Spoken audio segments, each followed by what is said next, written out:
آپ کو اس سوال کا جواب بھی معلوم ہونے والا ہے کہ وہ کون سی حالت ہے، تو جی ہاں، وہ ہے سفر کی حالت۔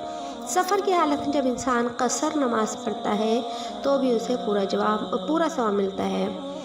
ناظرین، ہماری ویڈیو کا آج کا اختتام ہوتا ہے۔ میری دعا ہے کہ اللہ پاک آپ کو خیر عافیت سے رکھے، خوب رحمتوں اور برکتوں کی زندگی عطا فرمائے۔ اللہ پاک ہم سب کو دین پر عمل کرنے کی توفیق عطا فرمائے، اور ہم سب کو اللہ پاک پکا اور سچا مسلمان بنائے اور نمازی بنائے۔ اور ملتے ہیں ایک نئی ویڈیو کے ساتھ۔ السلام علیکم ورحمۃ اللہ وبرکاتہ۔